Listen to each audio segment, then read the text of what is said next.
Rest isn't a character flaw. It's what your body needs in order to heal from these invisible illness. And for some of us, it's also a grief process because we're not just resting from tasks, we're resting from the version of ourselves, who thought we had to earn love through output, earn stuff. We're doers. We have to get things done. So take a pause because your worth is more important than any task.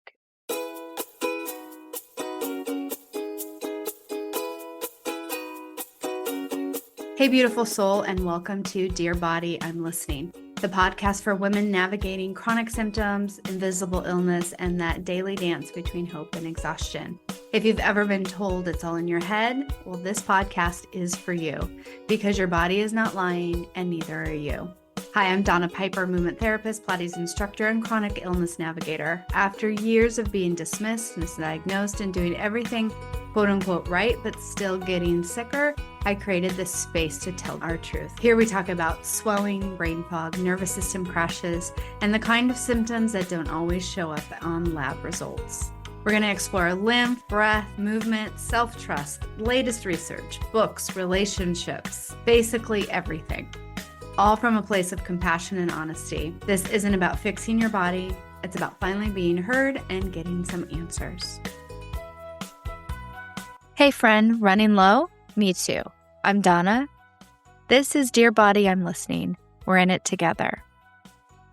Hey love, welcome back to Dear Body, I'm Listening. Today's episode is for the woman who is exhausted and then exhausted from feeling guilty about being exhausted. Like the fatigue is already a full-time job, and then your brain clocks in for a second shift called, you should be doing more. If you've searched rest without guilt, chronic illness fatigue, why do I feel lazy, or how to calm my nervous system, then this one is for you. Because a lot of us don't just have fatigue, we have fatigue plus shame. And shame is heavy. It's like wearing a weighted vest you did not consent to. So today I'm bringing lived experience, research, and practical ways to rest without spiraling. Even if your personality is, I can't relax unless I earn it, or relaxing isn't for me, I just can't do it. So let's do this gently and with a little edge. Real talk, no gloss, just us. Now let's dive in. Some of us are trained explicitly or quietly to believe rest has to be earned. Rest is a reward. Rest is what you do after the list. Rest is what happens once you've proven you're good. Or rest equals laziness, which there's no reward for, but you have to rest. And then when you're not resting, then you have to do everything. And when chronic illness shows up, like a bouncer outside the club and goes, not tonight, also not tomorrow, also cute outfit, but you're sitting down. And then suddenly the question isn't just, how do I function? It's, who am I if I can't produce like I used to? That's a big question. Who am I if I can't produce like I used to? And because these are invisible illnesses, right? It's not like your arm got cut off or you could see a big gash in your body somewhere that would give you quote unquote physical proof in order to rest and relax, or not just proof, but permission, then it's a real identity gut punch because you're used to performing and doing and then resting. There's a cycle to it now. There's not that middle part. It's not volitional. Rest is almost, there's no volition to it and you need it. And the more you don't do it, then the worse it gets. So that's the identity gut punch, because when your worth got tied to output, resting can feel like you're breaking some sacred rule, like you're going to be punished by the universe for taking a nap. And here's the thing, if your body has unpredictable symptoms, pain, reaction, crashes, and you're new to it and you're not sure what's going on or why, then your system can start living on high alert, not because you're weak, because it's been through too much. Surprise, there's too much going on. It's at its end days and it needs, like, hello, we need to reset. We need to rest. The Cleveland Clinic describes how fight or flight is meant to be for real danger. And chronic stress can keep that response running when it doesn't need to. So think of it, this chronic illness you've had it for decades, and it may just be showing up right now. You might have bouts where you're like tired and not, but it could be coming to a point where, like in my situation, where I could not function for more than an hour. And I was like, what the F? What is going on? I don't understand. I'm used to having a lot of endurance and then I would crash and a lot of endurance and crash. And now I have no endurance. So when you try to rest, your body sometimes doesn't read it as safety as well. So you're in this heightened state and then your body's forcing you to rest and you still don't feel safe, right? So then there's other mixed messages that talk to your emotions and your body and your belief system and the words you tell yourself, and all these things kind of get jumbled. And it reads, oh no, if we stop, we'll fall behind. And that's why just rest is not helpful advice, right? Because, you're resting without volition. So, like, you're doing it, but it's still not seeming to help. And then you're feeling bad about it, or you have a perception about it. So whatever it is, you might be a lucky person and be like, "Oh my God, thank God I could rest with permission-free, guilt-free. I love resting. I love it." But most people, especially when you're not sure what this whole thing is, you're new to it or you're new to figuring out like, oh, this is a symptom of either ME/chronic fatigue syndrome, or this is a symptom of my hypermobility.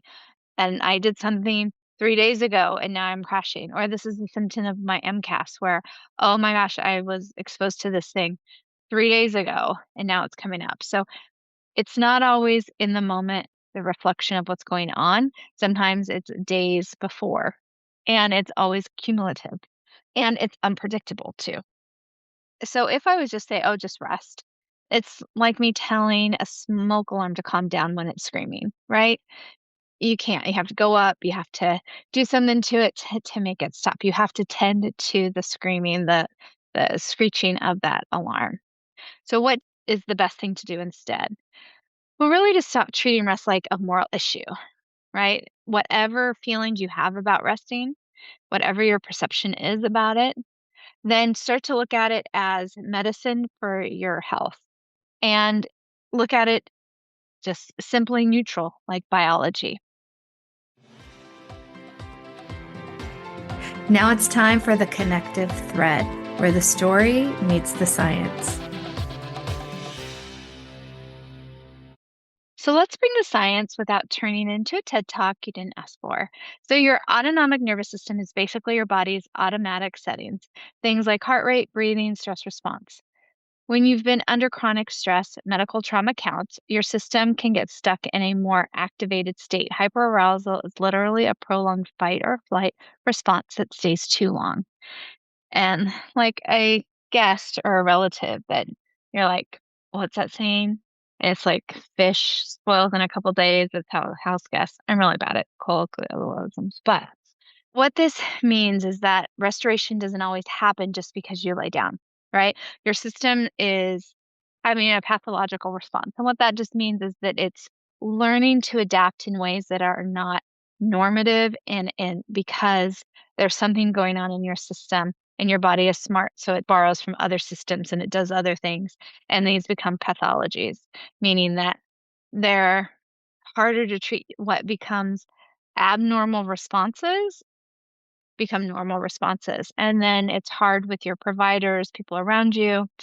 Even there's a lot of you probably don't look sick, you don't understand. There's all this internal struggle, and you try to talk to people and they just like, they don't really get it. So then that adds to this sort of stress response, this hyper arousal.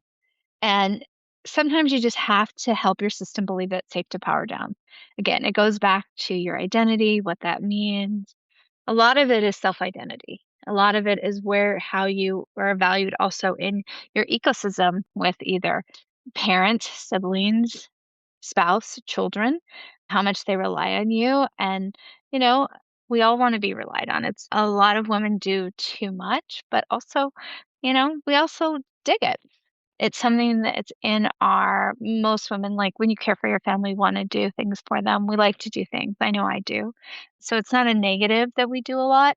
It's just that if we can't balance it or if we feel also bad, if it's become too much of our identity, which takes away from our health. So that's really where we want to learn some safety in our body and what that looks like and what that means. Like, how do I rest in my body? I can't get up and I feel so tired, but I don't feel rested. I don't feel reset. And that is a lot of really understanding your body and looking for these patterns. So if you live with ME, chronic fatigue syndromes, hypermobility, MCAS POTS, and there's patterns or post-exertional malaise, this matters even more because pushing through can backfire. So in all of these, if you have these clusters of diseases that I do, then pushing through actually makes things worse. And the CDC specifically talks about PEM, which is post-exertional malaise, as symptom worsening after even a minor exertion, often delayed, and how activity management, quote unquote pacing, is used to reduce flare ups by balancing activity and rest. So there's some devices out there that help. Like I use the visible armband. I think there's other ones now in the market, or you can just use, whatever makes sense to you. But just know that when you're in having these chronic conditions, especially ME, chronic fatigue syndrome, that's also could be long COVID symptoms. That also could be fibromyalgia. These are the ones I have, but PEM is not just specific for these diseases. It is something across other chronic illnesses. And I want to just say that the ME Association, which is the word I cannot pronounce, but ME, the long medical term, chronic fatigue syndrome, also describes PEM as sometimes delayed by hours or days and disproportionate to the activity. So that's the other thing. Something could be kind of benign, taking a shower, washing dishes. And then a couple days later, you're crashed and you felt pretty good and you don't understand where it's coming from. And the NHS warns against jumping into vigorous, unsupervised exercise because it can make symptoms worse. So this is from the National Health Society of the UK. So what does that mean? Like you want to work out energy, if you took chemistry class like I did when I was in my undergrad training to be a nurse, we talked a lot about energy as it looks. And so picking up around you, other than putting something down and then picking up everything later, picking up as you go takes less energy, and energy creates energy. I'm sure you've heard that, and it's all true. But in a body that isn't functioning, that pathology I was talking about isn't functioning at a normative level, then we have to look at how then these things can make things worse. And it doesn't make sense. And because our bodies aren't in the same, so think of it's like two different, you're at a train station and you could take two different trains. One goes to, let's say, Chicago, and the other one goes to Florida. They may not be on the same rail, right? Maybe you're somewhere in the Midwest, like say Texas. So one rail takes one way. This is US. So if you're not familiar with the states, I apologize. But it's just an analogy. When you get on that train station, you have to pick, right? A line. They don't mix. So in these our bodies that have chronic illnesses, invisible illnesses, if everyone's going to Chicago and that's how energy creates energy and like movement, it's healing, which it is, but there's caveats. Then you're on the Chicago train and you're not responding well. Then maybe you need to take the train over to Florida because it's a whole different thing. Our bodies have adapted in a way to make us still be alive, but the same rules do not apply to our bodies. So we have to figure out what those rules are for us individually. So it's not forced rest. We are here to practice rest as being safe. So the first step is looking at rest as being strategic. Rest is self-respect in the body that has limits. And so we want to just first look at what our relationship is with rest. How do we perceive it in ourselves? Do we judge it? Do we feel shame about it? And then start there. Start, what is your relationship with rest? And then know that rest is essential in your healing. So then you have to kind of go from whatever your perception is about it to understanding that it's good for you.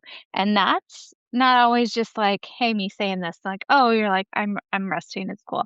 We have to deal with those emotions, those thoughts, those inner beliefs about who we are in order to then make rest safe and also this rest work for us to heal us. So let's turn into some real life tools that can actually use today. So the practical value rest without guilt toolkit is like it's not very catchy, but that's what I call it.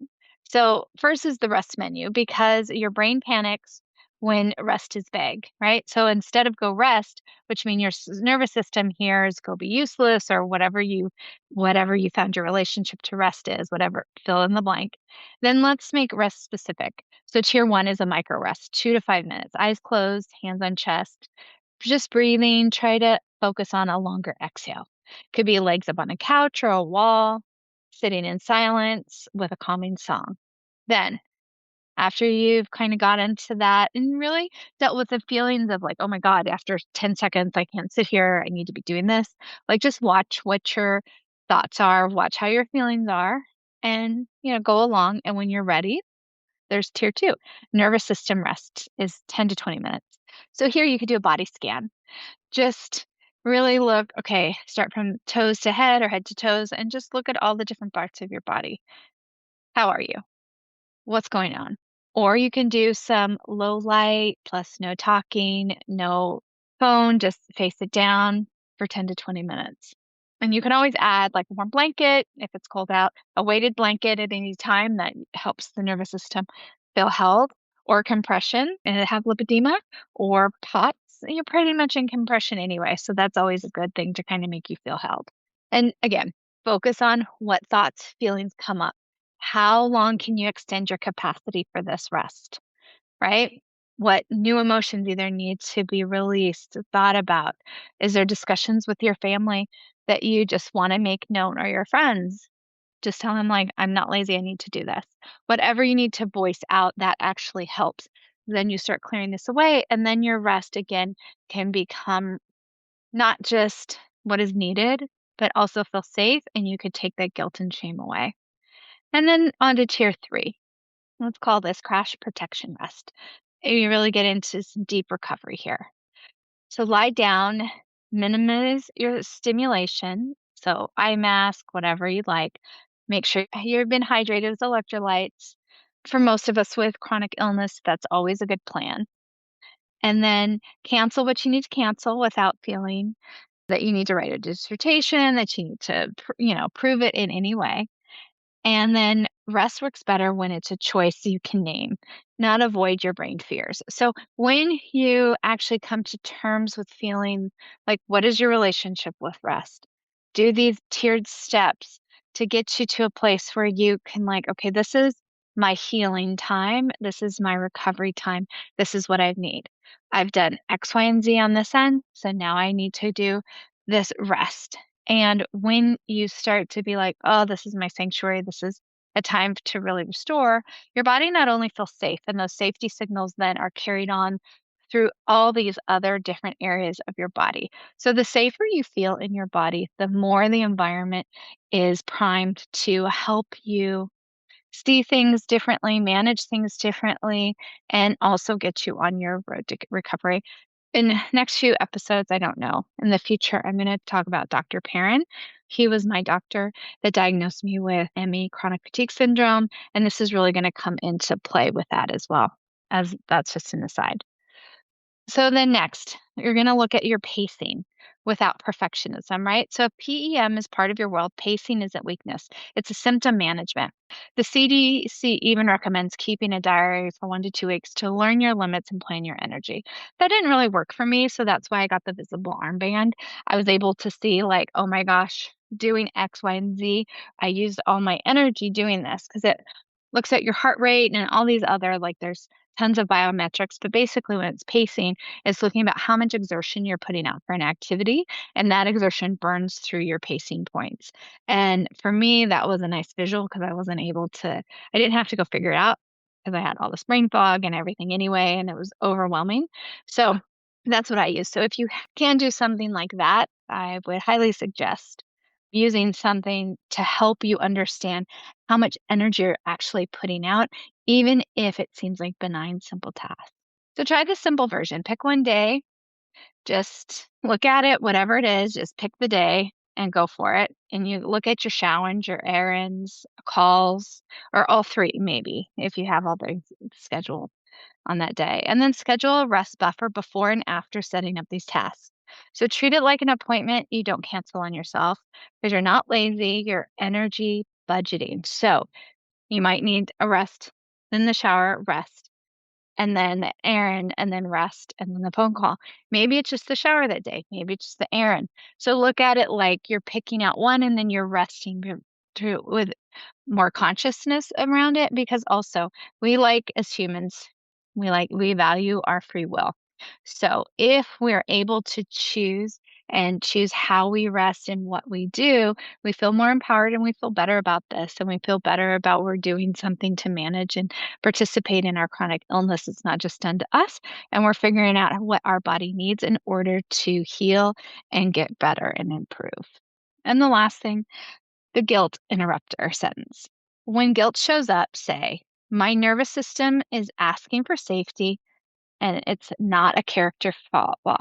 Because guilt is often an old rule trying to keep you lovable, and we're just updating the software, right? So just remember, my nervous system is asking for safety. It's not my character failing, or whatever words are true to you.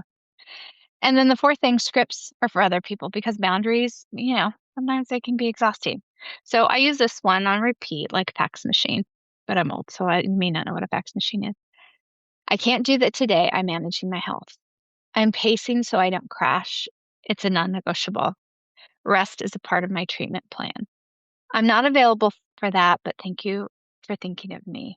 So just use these words, no extra explanation, no apology tour, just pick a sentence, make a phrase that you use on repeat that really is nice, soft, sweet, but clear, right? And then there's no, oh my gosh, maybe I can. I get into that because I want to do a lot of things, but some days I just can't.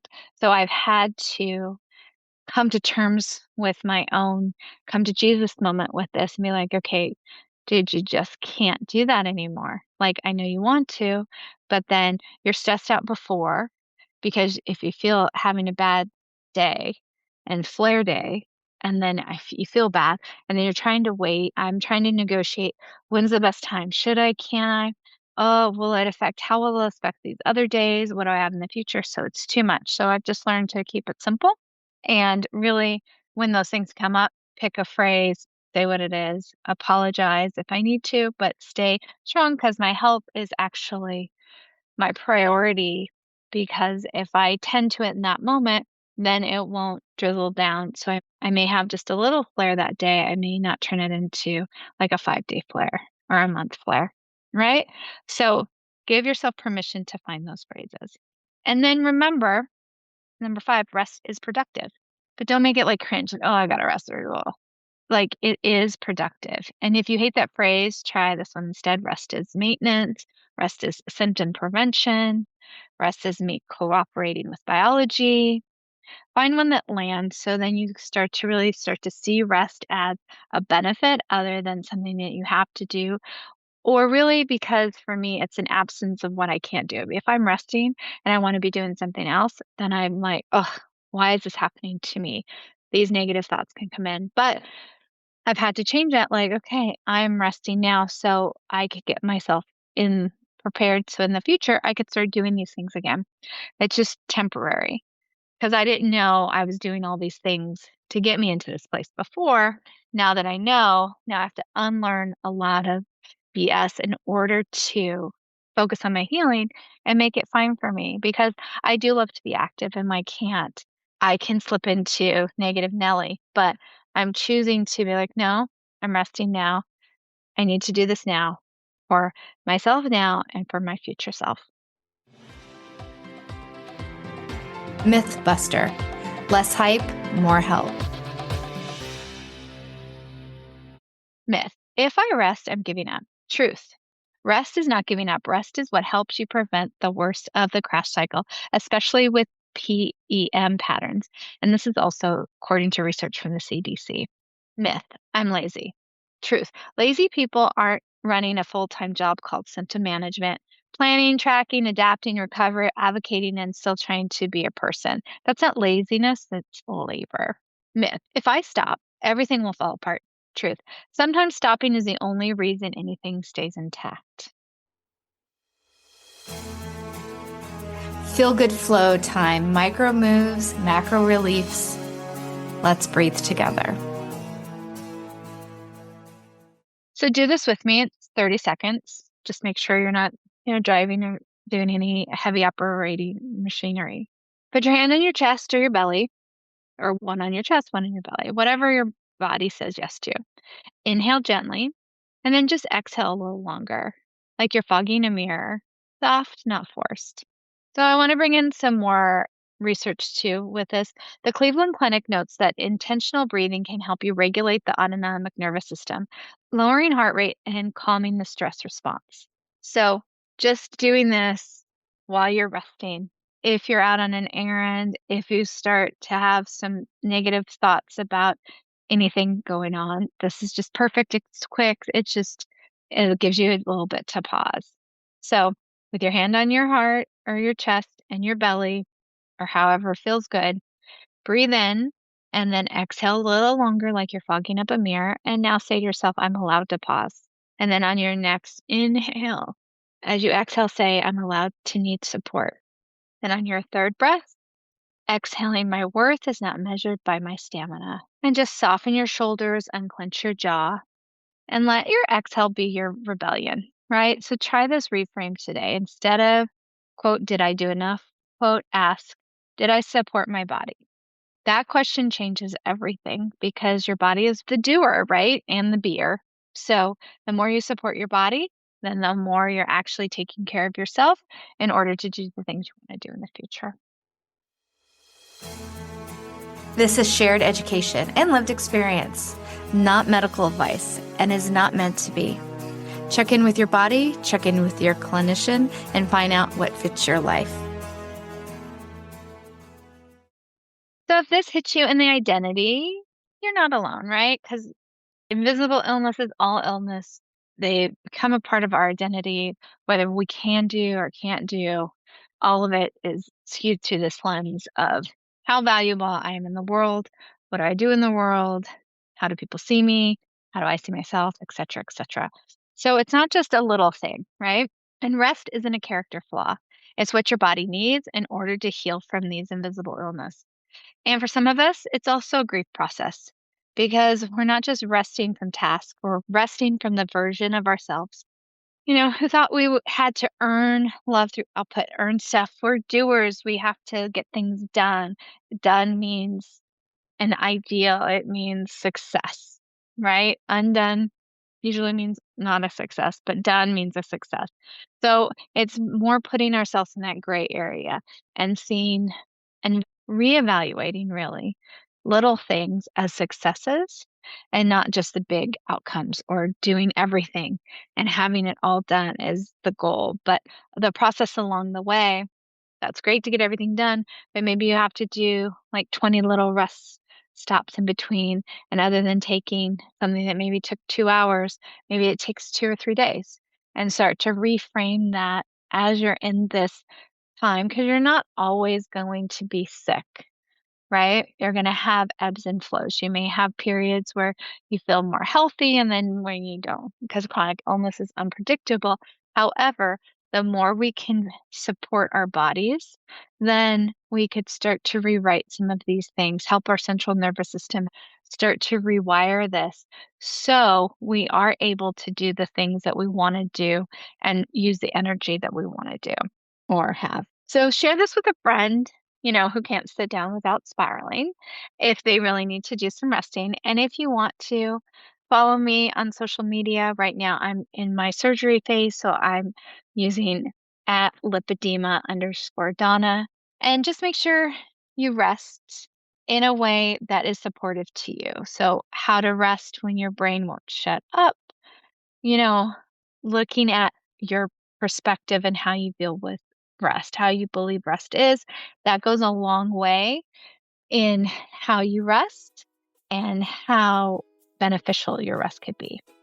Because some of us can lie down and still feel like we're late. Oh my God, we need to do this. And hopefully this episode is giving you some tips and tricks in order to get to a place where rest is, you feel good with rest. So then the outside world, meaning the people in your ecosystem, can feel good about you resting.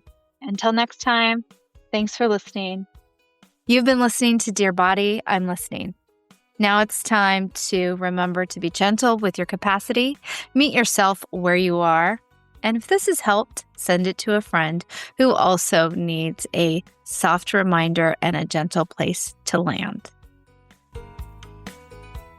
If this episode made you feel even more seen, brought you clarity, or reminded you that you're not alone, please take a moment to rate, review, and send it to someone who needs that same reminder. You can find more tools, blog posts, and support over at donnapiper.com. And hey, don't forget to subscribe so you never miss an episode. Got a question for me? Every month I do a listener coaching episode, and I'd love to hear from you. Send your questions, stories, or flare-up confessions to donna@donnapiper.com. And you just might hear your answer on the show. Until next time, dear body, I'm listening, and I am so glad that you are here.